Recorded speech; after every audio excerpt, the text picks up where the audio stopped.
Hello guys, welcome to Eesha YouTube channel. మీకు ఈ video నచ్చితే కనుక ప్లీజ్ ఫ్రెండ్స్ లైక్ చేయండి, షేర్ చేయండి, సబ్స్క్రైబ్ చేయండి, కామెంట్ పెట్టుకొని తప్పకుండా చేయండి. మరిన్ని వీడియోస్ కోసం నా ఛానల్ని సబ్స్క్రైబ్ చేసుకుంటారని అనుకుంటున్నాను. ప్లీజ్ ఫ్రెండ్స్ నచ్చితే కనుక సబ్స్క్రైబ్ చేసుకోండి. బిగ్ బాస్ డే 99 సాంగ్ వస్తుంది.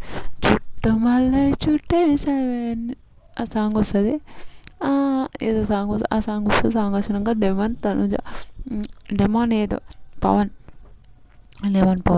ఏదో ఫన్నీగా ఏదేదో మాట్లాడుతుంటాడు. ఫన్నీగా మాట్లాడుతుంటే ఇంకా డెమోన్ ఫన్నీగా మాట్లాడితే ఓకే వీడు ఏదో కంటెంట్ కోసం చేస్తుండని తనుజ అంటది. నాకు కూడా కోపం వచ్చింది. ఏదో కంటెంట్ కోసం చేస్తుండని అంటది.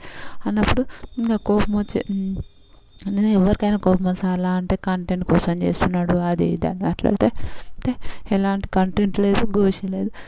పాపం చాలా మంచిగా ఫన్నీగా అనమాట. కంటెంట్ కోసం అంటే ఫస్ట్ నుంచి నేనుగా తిరుగుతుంటే కంటెంట్ కోసం చేయాలనుకుంటా అంటే కొన్ని మాటలు కూడా అడ్డు ఉంటుంది డెమాన్ అని ఇంకా సీరియస్ అవుతుంది. ఇప్పుడు ఏంటంటే ఆవిడకి నచ్చింది మాట్లాడితే ఓకే, ఆవిడకి నచ్చకపోతే పెద్ద ఓవర్ యాక్షన్ చేస్తే తనుజ. నిజంగా ఓవర్ యాక్షన్ చేస్తే తనుజ. నాకు చాలా మండుతుంది నిజంగా తనుజని చూస్తుంటే. ఒక్కొక్కసారి చాలా మంచి అమ్మాయి, తర్వాత ఒక్కొక్కసారి చూస్తే ఏంటి అతను కామెడీ చేసేట కూడా తీసుకో. మళ్ళీ అతను ఎన్నిసార్లు అన్నా అతన్ని ఎన్ని మాటలన్నా కూడా ఏమనకుండా కామర్స్ ఉన్నప్పుడు అది లేదా. నాకు చాలా కోపం వచ్చిందండి రియల్ చెప్తాను. తర్వాత ఈమెను చెప్తారు, అమ్మా ఏదో వాడు ఫన్నీగా అన్నాడు, కామెడీగా అన్నాడు, ఎందుకు నువ్వు అంతా చేసుకుంటున్నావు, కామెడీగా అన్నాడు అని చెప్తే కూడా వినదు. అంతే ఇంకా ఆమె అరుస్తూనే ఉంటుంది. ఆమె మాత్రం ఆమెకు తెలిసింది. తర్వాత బయటకు పోయి మళ్ళీ వచ్చి ఇంకా గొప్ప ఆయన వంట చేస్తున్నాడు. ఆయన అంటాడు ఏంది మళ్ళీ కంటెంట్ కోసం అది దాన్ని మాట్లాడితే ఎంతమందికి ఎవరికి నచ్చుతుంది. ప్రతిదీ ఓవర్ యాక్షన్గా మాట్లాడితే అవును 100% ఎవరికి నచ్చదు. అలా మాట్లాడితే ఎంత కోపం వస్తుంది అని చెప్తుంటుంది. చెప్పినాక ఓకే చెప్పినాక ఇంకా ఆయమ వినదు. ఇంకా అట్లనే మాట్లాడుతుంటాడు. ఇంకా వాడు అరే వదిలిపెట్టరా అంటే కూడా వినదు. అప్పుడు కూడా వినదు.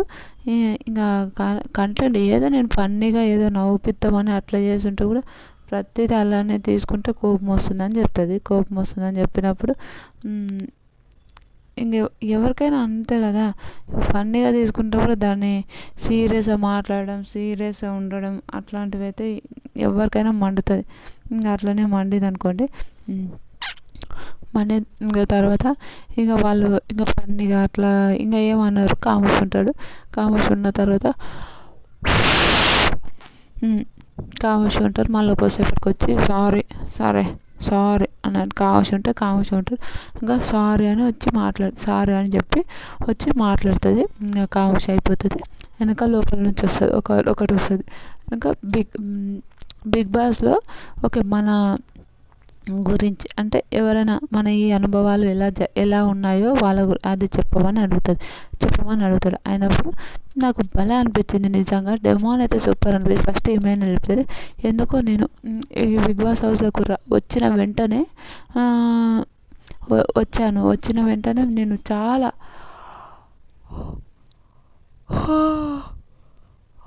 వచ్చిన ఫస్ట్ వీక్ నేను కామెంట్ అదే హరీష్ అన్నని నేను అలా అంటే హరీష్ గారిని ఏదో కామెంట్ చేయడానికో ఇన్ని రోజులు కట్టుకున్నది అదంతా పోయిందా అని తన ప్రాబ్లమ్స్ అవన్నీ చెప్పిండు. ఇంట్లో హౌస్లో ఎలా ఉంటుండో నాకు రీతు కనెక్ట్ కానీ దానికన్నా ఎక్కువ తనుజ బాగా ఫ్రెండ్ అయింది. వీళ్ళిద్దరు నాకు లైఫ్ లాంగ్, నాకు తమ్ముళ్ళు ఉంటే ఎలానో వీళ్ళిద్దరు తమ్ముళ్ళు మా మమ్మనే ఎప్పుడు మమ్మనే అని బాగా చెప్పిండు. నిజంగా చాలా బాగా చెప్పిండు. తర్వాత సంజన గారు చెప్పారు. సంజన గారు నేను ఈ ఇంట్లో ఎన్ని రోజులు ఉంటానో 2 weeks 3 weeks మా ఆయన కూడా ఇది లేడీ బాస్, ఇది అస్సలు ఉండదు కాబట్టి నేను దీన్ని ఇది ఏదో ఒక 2-3 లిప్స్టిక్ కానీ నేను ఇంట్లో ఎవరు చెప్పకుండా ఒక 100 లిప్స్టిక్స్ 100 కాస్ట్యూమ్స్ అవన్నీ పెట్టుకున్నాను. ఎందుకంటే నేను ఉంటా అని నాకు నమ్మకం. నేను ఎట్టి పరిస్థితుల్లో టాప్ 5 ఉండాలి అని గట్టిగా అనుకునే వచ్చాను. అందుకే నాకు నమ్మకం. ఏదో ప్రాంకులు చేస్తుంది అది చేస్తుంది అన్ని కామెడీ వేలోనే చేశాను. నేను ఎలాంటి తప్పుగా చేయలేను అని ఆవిడ మాట్లాడితే సూపర్ అనిపించింది. నిజంగా చాలా బాగా అనిపించింది. తర్వాత డెమాన్ మాట్లాడినప్పుడు చాలా బాగా అనిపించింది. డెమోన్ ఇక్కడ రాకన్నా ముందు నేను చాలా చాలా చిన్న చిన్న షోస్ చేశాను. చిన్న చిన్న విషయాలకు చాలా బాధపడ్డాను. అంటే వాళ్ళు ఓకే, నేను మా అమ్మకు మా నాన్నకు వాళ్ళ మీదనే ఆధారపడి ఉన్నాను. కానీ ఒక సీరియల్ ఏమన్నారు, ఆ సీరియల్ నన్ను వెయిట్ చేయించారు, చాలా వెయిట్ చేయించారు. అలా చాలా ఉండేది. నాకైతే చాలా చాలా బాధ అనిపించింది అని మస్తు ఏడుస్తాడు. ఏడ్చిన తర్వాత ఒకానొక టైంలో నేను మా అమ్మకు మా అమ్మ నాన్న మీద ఆధారపడి ఉంటున్నాను, చాలా బాధపడ్డాను. తర్వాత వెంటనే ఇంకా లాస్ట్కు మా అన్న ఒక యాడ్ చేసిండే, అది కామనర్స్ పోతుర్రంట, ఒకసారి చేయంటే నేను యాడ్లో ఓకే అయింది, సక్సెస్ అయింది. ఇక మీరు చూసిండ్రే. కానీ అనుకున్నా, దేవుడా నాకు ఎందుకు ఇన్ని కష్టాలు పెట్టావు అంటే ఇది ఒక పెద్ద షో ఇచ్చాడు, థ్యాంక్ యూ అని అన్నాడు. సూపర్ అనిపించింది నిజంగా. దేవుడు ఏదైనా ఆపుతున్నాడంటే అది ఒక మంచి పనికి అని అంటారు. తనుజ కళ్యాణ్ చెప్తాడు, బిగ్ బాస్ హౌస్కి రావడం నాకు ఆయనకు చిన్న ఉన్నప్పటి నుంచి సినిమాలు పిచ్చి అంట, సినిమాలు స్టైల్ అంట.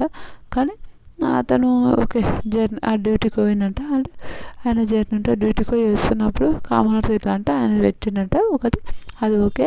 ఇంకా లైవ్లో ఉంటుంది కదా, అలా అది ఓకే. అలా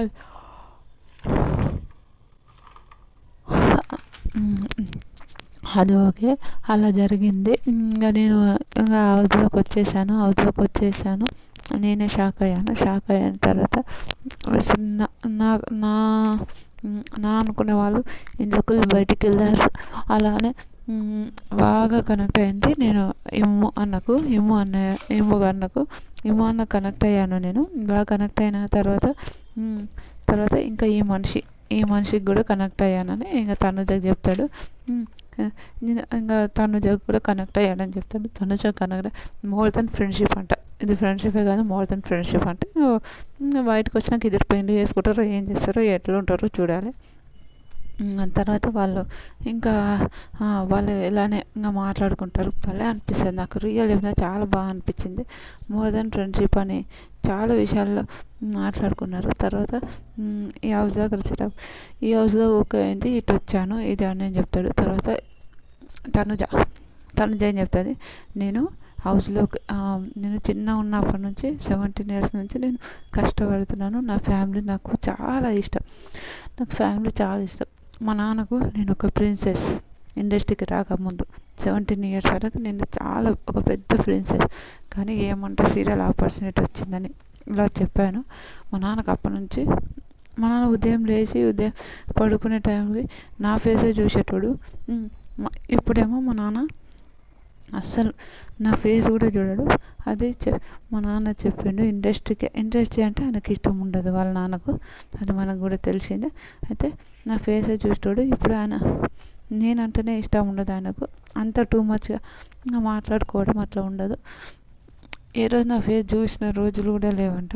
మా అమ్మ, వాళ్ళ అత్త, వాళ్ళ ముగ్గురు నా కోసం ఎంత కష్టపడ్డారంటే అంత కష్టపడ్డారు. ఎంత మా అక్క, మా చెల్లి ఎంత అంటే అంత కష్టపడ్డారు. దేనికోసం? ఓన్లీ తన ఒక దానికోసం, వాళ్ళ జాబ్ కోసం, అంటే ఒక ఇండస్ట్రీలో ఉండడం కోసం. ఇంకా చెప్తుంది, నాకు తెలుగు ఆడియన్స్ నా ఫ్యామిలీ కన్నా ఎక్కువ ప్రేమ ఇచ్చారు నాకు తెలుగు ఆడియన్స్ అని చెప్తుంటుంది. ఇంకా ఓట్లు రావాలంటే ఇంకా మాట్లాడాలి కదా, ఇంకా ఫ్యామిలీ కన్నా ఎక్కువ అని చెప్తుంటుంది. ఆయనకు అందరు ఏడుస్తారు.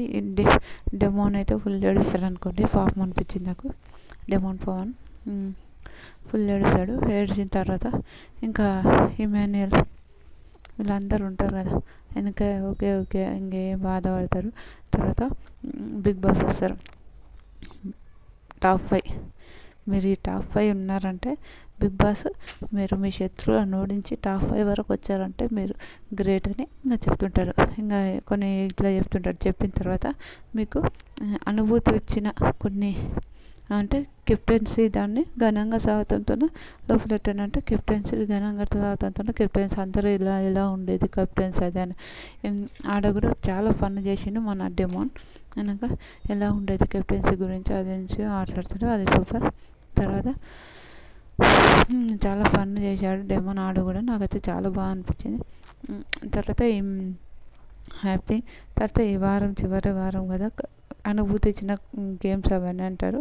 తర్వాత ఫస్ట్ గేమ్లో డెమాన్ కళ్యాణ్ డెమాన్ వాళ్ళ ఇమ్ము గెలుస్తారు.